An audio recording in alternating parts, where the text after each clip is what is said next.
Welcome to the deep dive. Today, we're starting an incredible journey, really, an adventure into a moment that just fundamentally changed the map of North America. And not just North America. It Yeah. really shifted the balance of power across the entire globe. Yeah, absolutely. We're setting the scene in the rugged, contested territory of the 18th century. It's this frontier where three immense powers, the French, the British, and the mighty indigenous nations they were about to clash violently. And we are kicking off a special series today. We're going to be looking at what's known in America as the French and Indian War. Which, of course, just exploded into something much, much bigger. The 7 Years' War, yeah. It became this truly global conflict. It's absolutely vital to grasp the scale here. What started with a few shots fired in a remote Pennsylvania Creek Valley. Yeah. It wasn't just some colonial spat. It was Yeah. the Stark. It was the spark that ignited what you could really call the first truly global conflict of the modern era. That scope is just staggering to think about. I mean, we're talking about a conflict that spreads from here, from North America, all the way across Europe. Into the Caribbean, West Africa. Raging through India and even reaching the Philippine archipelago. I mean, a war fought across 6 continents. That is a world war. It really is, even if it was a bit limited in terms of total mobilization back then. And our mission today, as we start this deep dive series, is really singular and precise. We're focusing exclusively on the why. The causes. Exactly. We're not getting into the battles today or the sieges or the treaty that ended it all. We just want to understand that intricate political and territorial powder keg. All the competing claims, the strategic anxieties, the diplomatic failures, all the things that led directly to those first shots being fired in 1754. We are digging for the root causes. So let's unpack this. If we set the stage, maybe around 1748, just before everything changed, what did North America actually look like? Well, in 1748, the colonial map was a study in strategic contrast. It's fascinating. Along the Atlantic seaboard, you had the 13 British colonies. Right. Now, they were relatively small in terms of their area compared to their rivals. But, and this is the key, they were densely populated. You're talking about approaching 2 million people. Wow. And their economies were just flourishing. And that growth was driving their claims relentlessly westward, beyond the Appalachian Mountains. And that demographic strength is so important, isn't it? I mean, the British model was one of settlement. It was farming, permanent land acquisition. Yes. So that pressure, that population pressure, was kind of a form of continuous warfare in itself, pushing against the wilderness and, of course, any group that stood in its way. That's a great way to put it. They operated with this sense of demographic momentum. And then you contrast that with New France. I mean, their domain was just... Right. It was massive. Right. It covered like half the continent on paper. Exactly. On paper. Stretching from the mouth of the St. Lawrence, through the Great Lakes, and all the way down the Mississippi to the Gulf of Mexico. But that size was really deceptive. This immense territory was incredibly thinly settled. Terribly so. New France was governed primarily as this huge trading and military enterprise, not, a mass agricultural project. So what was the population difference we're talking about? It's staggering. New France had only about 70,000 colonists. 70,000 versus almost 2 million. Exactly. So their strategy for control had to be completely different. It relied on a strategic chain of forts, outposts, and really crucial trade alliances along the waterways, rather than just swamping the land with settlers. And of course, we should probably mention Spain, sort of nestled to the south and west. Yeah, Spain was definitely still a major player. They were clinging to Florida, Texas, and their claims extended north towards the Rio Grande headwaters. Their power was maybe declining a bit, but their historical claims were vast. So you have these 3 empires with these huge overlapping claims. The borders weren't really lines on a map so much as suggestions. They were defined by the movement of patrols and fur traders, not by treaties. It was just an environment that was absolutely ripe for conflict. And all this instability was supposed to be, temporarily settled by the Treaty of Aix-la-Chapelle in 1748. That ended the last big war, right? The War of the Austrian Succession. That peace was less a solution and more of a truce. It was provisional at best. I mean, both London and Versailles understood that their global rivalry wasn't going away. So another war was basically expected? Oh, absolutely. Everyone knew another major war was coming soon. What caught them all by surprise was the location. Right. No one in the halls of power in Europe predicted that a global existential war would be triggered by a dispute over land rights in the Ohio Valley, a place most of them couldn't even find on a map. And that geographical surprise, that brings us right to the core fear that was driving French policy in the early 1750s. The sources call it the French existential alarm. Yeah, and that's not an exaggeration. This wasn't just, bureaucratic anxiety. This was a deep-seated fear of annihilation. What were they seeing? Ministers in Versailles, guys like Michaud d'Arnouville, they were looking at the raw population data, and the statistics were frankly terrifying them. Their core fear, and they said this openly, was that the British colonial population was daily increasing.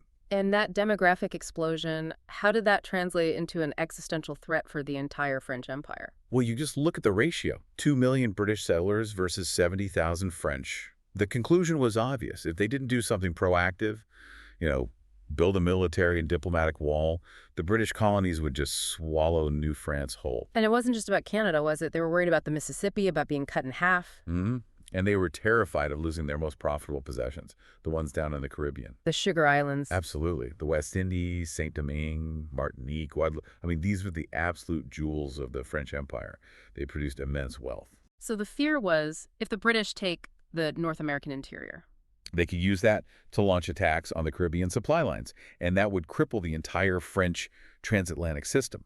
It was all connected. So if they know they're weaker demographically in North America, what was their grand strategy? How do you offset that kind of disadvantage? The best leverage point was always Europe. Their armies there were massive and professional. So the strategy was essentially to let Canada hold out for as long as possible. Let it be a strategic diversion. While the real action happens in Europe. Exactly. The main effort would be invading King George II's German territories in Hanover, or maybe the Low Countries, and then the land they conquered in Europe would be used as bargaining chips in the eventual peace treaty. So they'd trade Hanover back to the British in exchange for keeping, say, Louisbourg, or more importantly, the Sugar Islands. Precisely. Wow. That is a staggering calculation. They were basically writing off Canada as strategically expendable. It's a giant shield to buy time while the real game is played on the plains of Central Europe. It really shows you how differently they valued the land. For the British, it was future settlement territory. For the French, it was this massive, costly, strategic liability that needed to be certified, but only to serve its role as a temporary barrier. Which brings us to the actual flashpoint, the place where all those anxieties finally converged, the Ohio Valley. Why there? I mean, of all the places, why did this rugged area west of the Appalachians become the unavoidable location for this clash? Because it represented the vital geographic link. For the British, it was the land of immediate opportunity. The mountains were finally being breached, and those fertile lands in the Ohio promised immense wealth for land speculators. And this is where that British ambition takes a very physical form with the Ohio Company. Yes, the Ohio Company, chartered in 1749, and it's made up of these wealthy Virginia elites. We're talking Governor Dinwiddie himself, as we'll see, and even the Washington family. And their goal was explicit. Completely. Secure land grants, survey the land, and pave the way for settlement west of the mountains. And to do this, they hire guys like Christopher Gist. A pathfinder, a hunter, a trader. A very skilled frontiersman. His job was to survey the best lands. And Gist's presence, it's not just about making maps, is it? It's a physical assertion of a British claim backed up by British traders moving in. It was commercial encroachment, pure and simple. Gist was identifying future towns, mapping the rivers, and making sure that English traders, who, by the way, often had cheaper, better goods than the French, were gaining influence with the local indigenous groups. So while permanent British settlement was still just a threat on the horizon, the pressure from these aggressive traders was immediate. It was happening daily. The French obviously could not let this go unchallenged. So in 1749, they launched what they call Céloron's mission. Right, led by Pierre-Joseph Céloron de Blainville. And this expedition had a very clear mandate: patrol the Ohio, warn off any English traders you find, and assert France's ancient sovereignty. It was a mission driven by a kind of legalism and, frankly, desperation. And the famous lead plates. Tell us about burying those plates at the river junctions. This was a deeply legalistic act of possession, and it was really designed for a European audience. Céloron buried 6 of these lead plates at key spots like Wheeling Creek, the Muskingum, the Kanawha River. And the inscriptions were very formal. Very. Declaring France's right to the ground, saying it was maintained by arms and by treaties. And they specifically referenced a bunch of European treaties. Which ones? The treaties of Ryswick, Utrecht, and the recent one, Aix-la-Chapelle.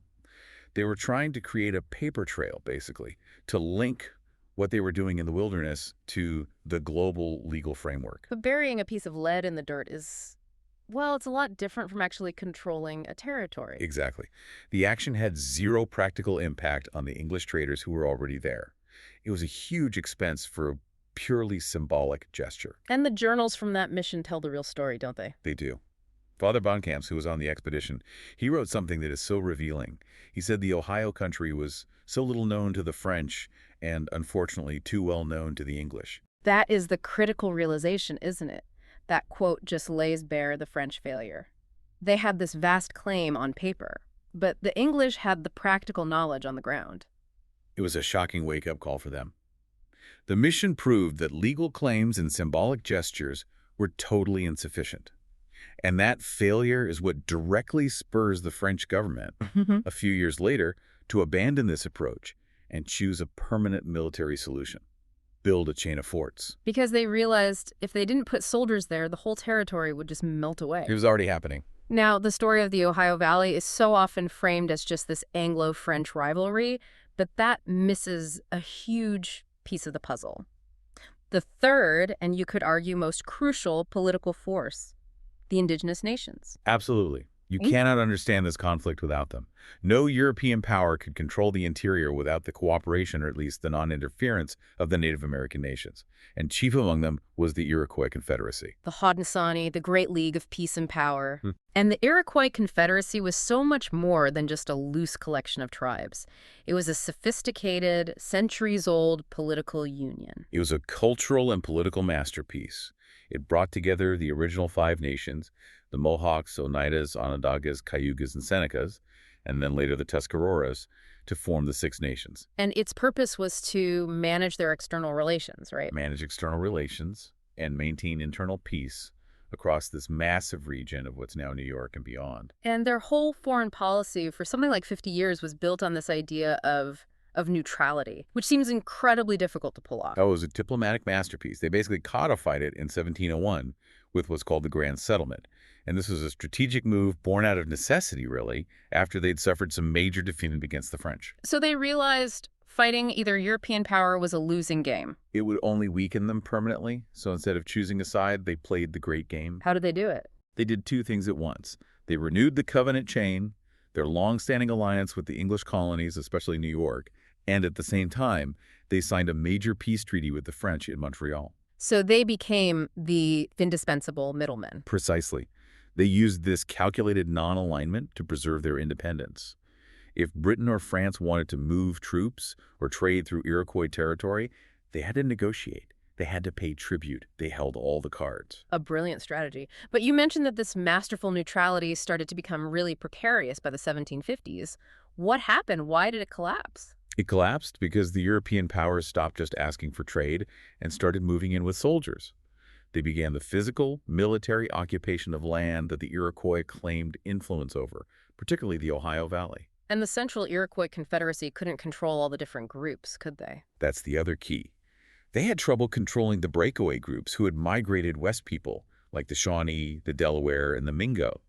These Ohio Indians felt the direct pressure of English expansion in a way the Central Iroquois Authority in New York did not. So let's focus on those local groups for a second. The Shawnee, Delaware, Mingo. Their concerns were much more immediate, weren't they? Immediate and existential. It was all about the land for them, not just diplomatic influence. They lived on the frontier. They were watching the British population just explode, and they understood what the British model meant. Permanent encroachment. Exactly. And this is where we get that powerful imagery from the sources.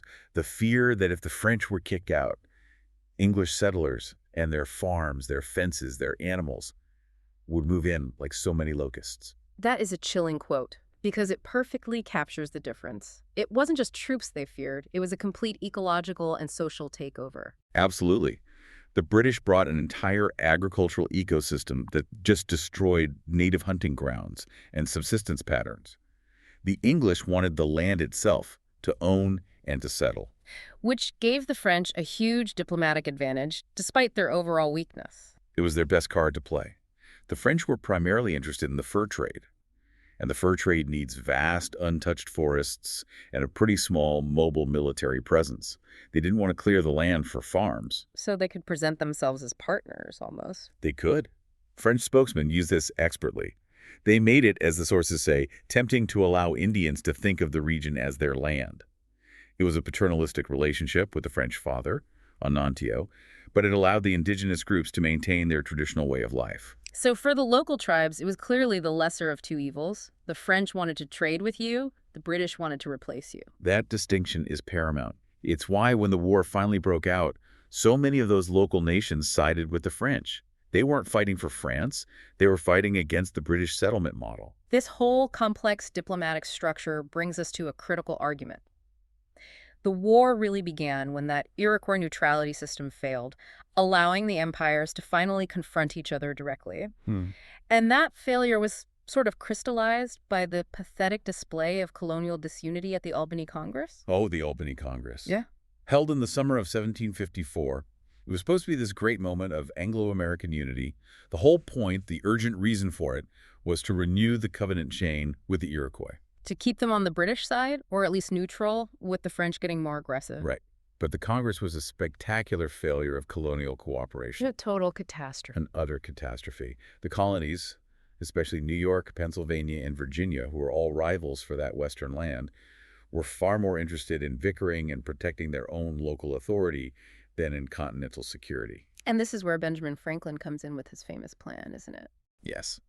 Franklin, who was there for Pennsylvania, he proposes the Albany Plan of Union.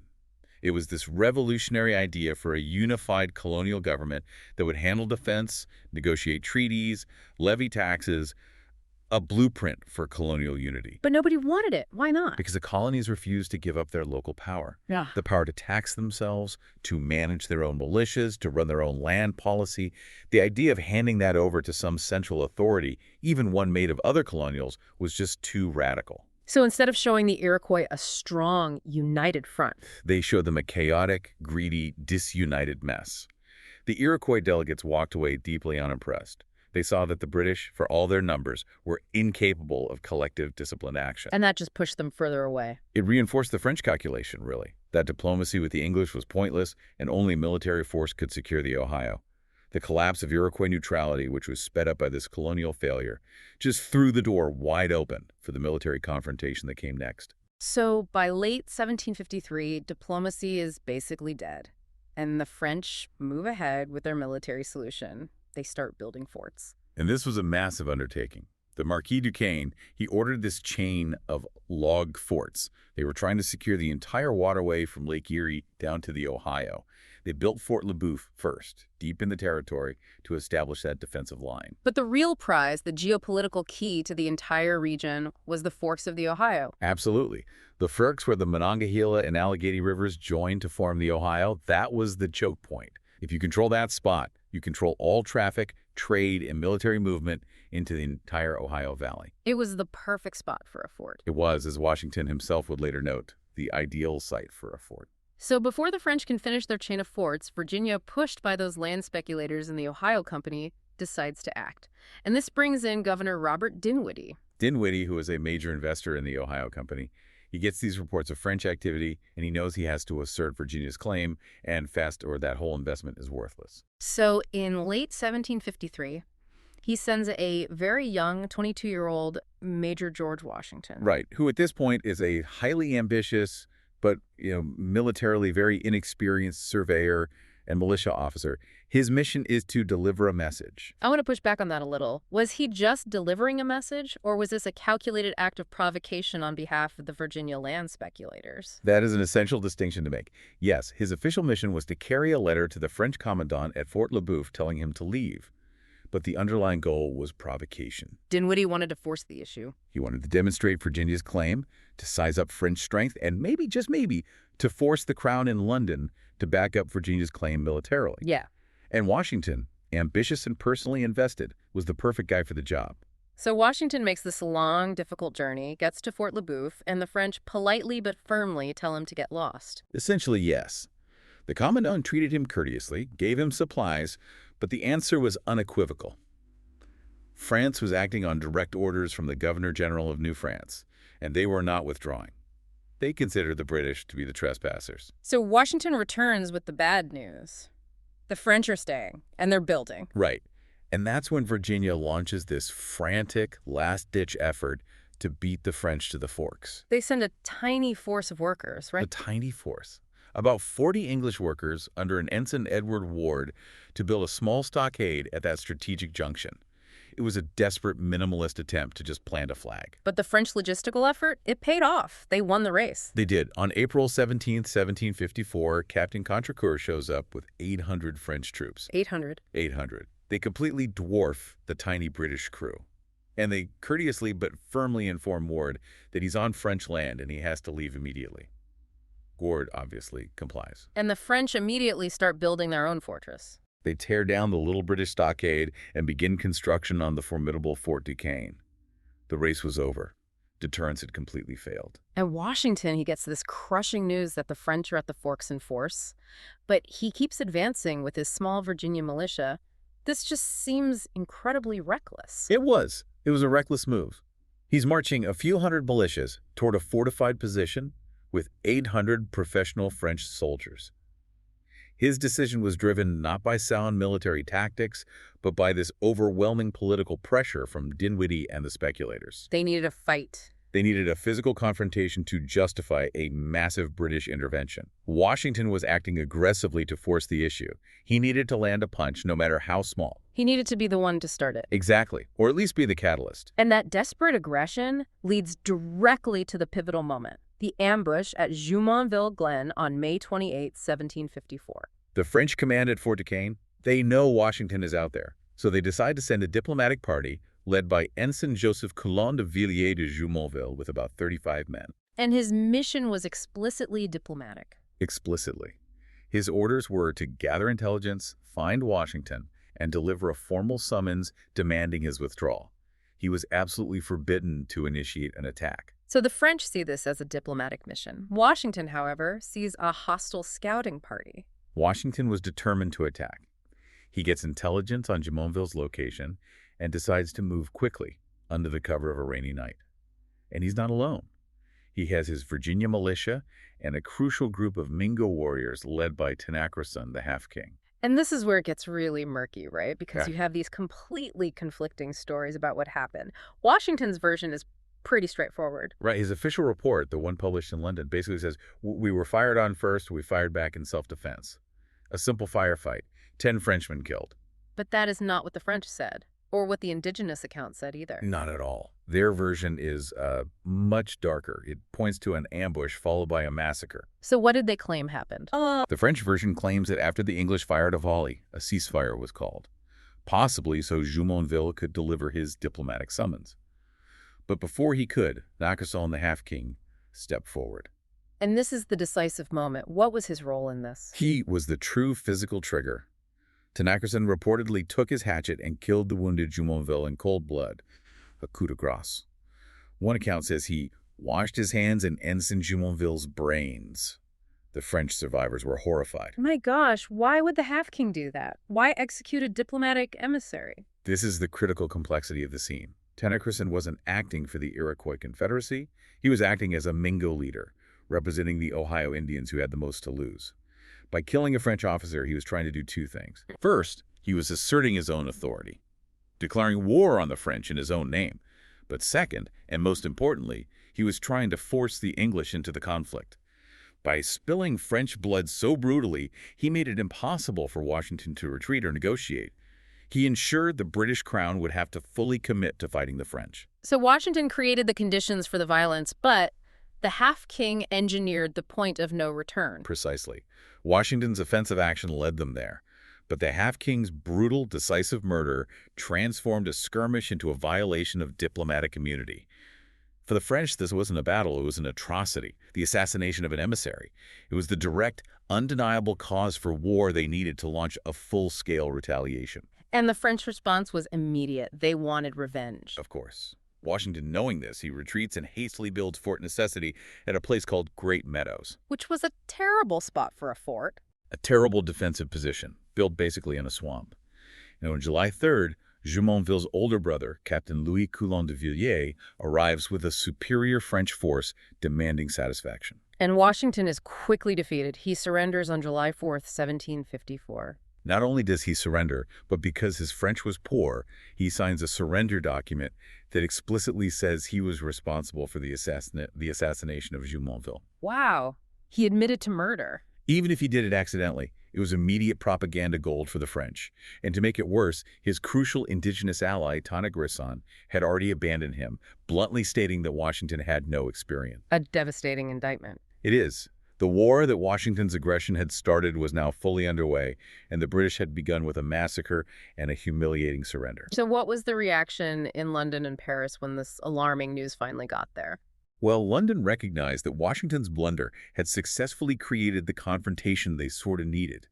And even while diplomats were still talking peace, orders went out from Paris to prepare naval reinforcements for Canada. And London realized this wasn't just some local distraction anymore. They had to raise the stakes. Dramatically. They couldn't just call it chronic gout, as one official famously did. They shifted immediately to a global mobilization.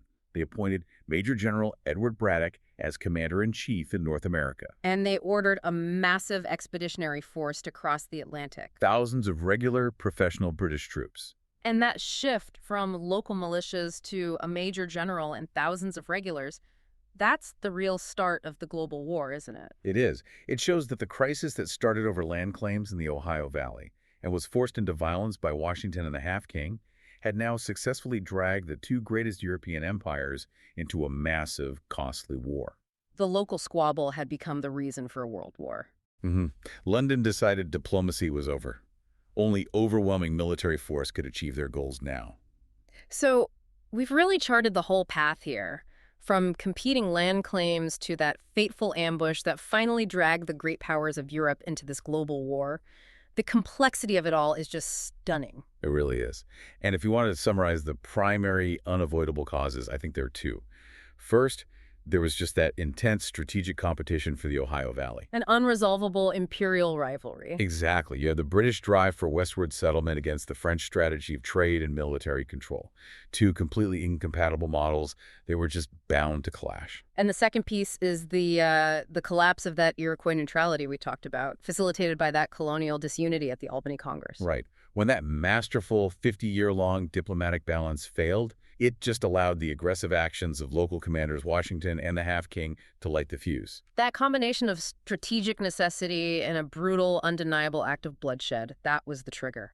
It gave London and Paris the geopolitical justification they needed to abandon any pretense of peace and just commit national treasure and blood to the war that followed. So you now have the full context of how this local squabble over a remote piece of land between Virginia and New France morphed into the largest global conflict the 18th century would know. And as we move forward in this series, it's so crucial to remember the mindset in London at that moment. They believed that by sending Major General Braddock and this massive expeditionary force, they had solved the problem. They thought sheer military force would just quickly roll over the French and secure the Ohio Valley. They absolutely did. And that brings us perfectly to our next deep dive. We've covered the why of the war. Next, we have to look at the immediate consequences of Braddock's arrival. We'll examine the profound errors in calculation that followed, the vile mismanagement, and the intractable disposition of the forces on the ground. As we're going to see, those initial assumptions of an easy victory would cost the British very, very dearly. It sets the stage for a long, grinding war. So please join us next time for that examination of the massive miscalculations that defined the early years of this global conflict.